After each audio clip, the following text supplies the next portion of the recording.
A little bit of hard is good. A lot of bit of hard ain't no good. So, that's the whole video. See ya. I'm kidding. So what I want to talk about here is the concept of hormesis. So what is hormesis? Hormesis says a low dose of a healthy form of stress is beneficial or stimulatory, and a high dose, too high, we should say, is inhibitory or toxic or harmful, right? And some plant compounds that you take in dosage rationale follow a hormetic dosage curve and principle, like rhodiola rosea, ruta ginkgo biloba, bacopa monnieri, whatever. Plants typically follow that. But that concept applies to life. And what are healthy forms of stress?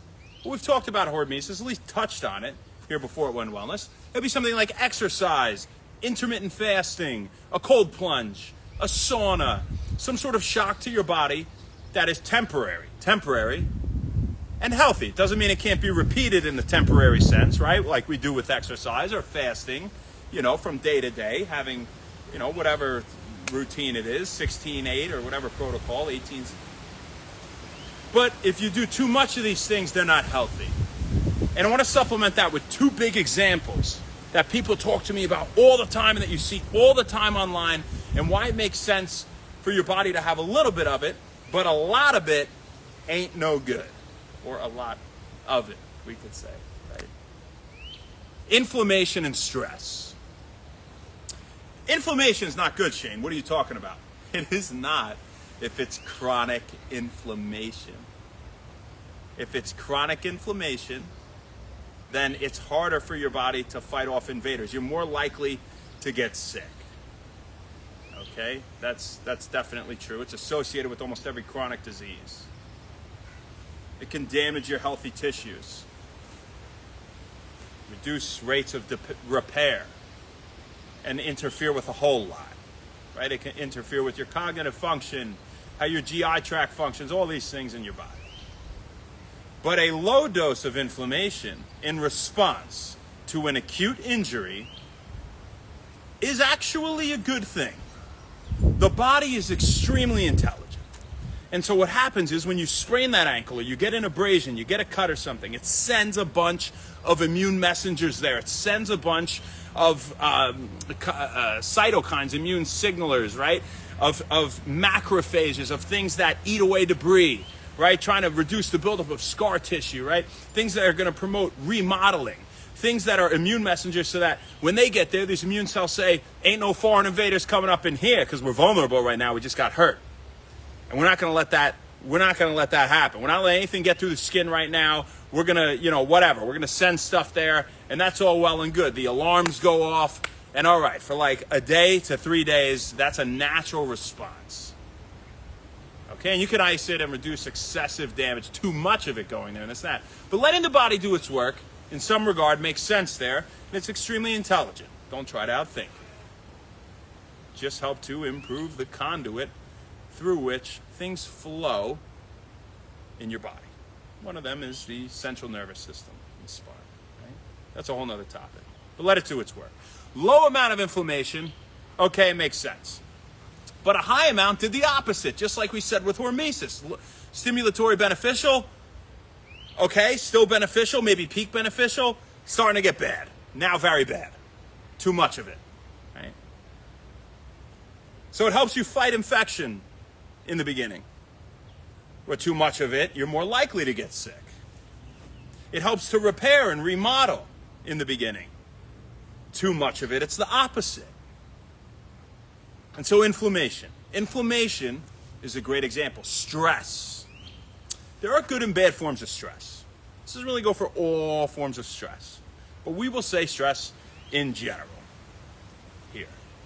At a low dose of stress, when you're in the gym and your sympathetic nervous system is kicked in and you're in fight or flight mode, boom, you got to get it done. You're locked in.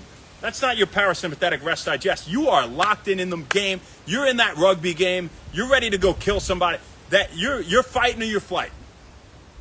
That is healthy for a very short period of time. Your body is intelligent. It's doing that because it's trying to give you more energy. right? That temporary increase in stress, your performance is going to go up. Now, hopefully you have some mental clarity and, you can think well the whole time. You don't want to be all flustered and crazy. That'll inhibit performance. But physically, right? It's going to get you going, and it's going to give you energy. It's going to help you to conquer something. And it's going to help you to deal with stress better later in life, in the future. So that dose, that intermittent, that small dose here and there of rigorous exercise, then resting, of course, is great. It's great for you. You're going to be more resilient to stress in the future. And what if you work out 9 days a week? You don't sleep. You're stressed. All you're doing is studying for tests and working out and not eating, even though fasting's a healthy form of stress. You don't eat for a week. And you just go nuts. And this is way too much. Common sense says that's not a good idea. You need balance, right? Listen to your body about everything, really. It will tell you not to do that, I'm sure. Right? But then you get this stress that's been lingering. And you're constantly stressed. And your body is more likely to be infected with pathogens, right? You're more likely to get sick. It's like excessive amounts of inflammation. And this is the opposite in the beginning. Little amounts of healthy stress, they will boost your immune function.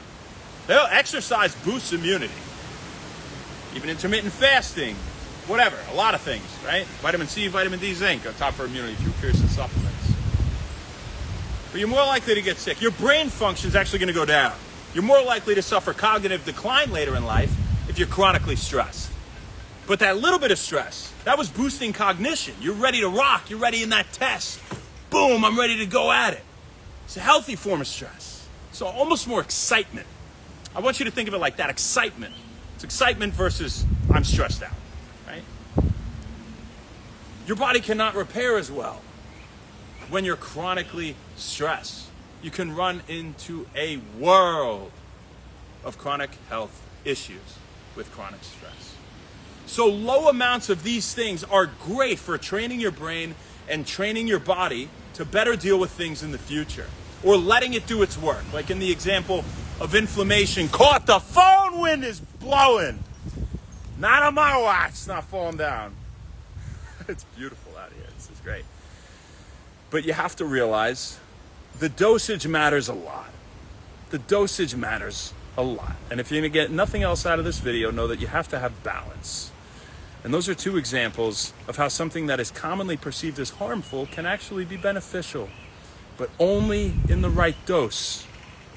Too much of anything isn't good, even things that are healthy in small amounts. That's what we got for you guys. Hope you liked it. Who do we got on here? Skinny, what's up? Skin and Soul. How are you, my darling Christine? Thank you for coming on. Das, Montica, J Gap, Mitch, and Sunrise Singing. As for now, that's all we got for you, folks. We'll see you tomorrow, baby. Not sure where, not sure when, but we'll see you then. Have a fantastic rest of your night. Thank you so much. Happy Saturday. Get outside and enjoy this. Happy When Wellness. See ya.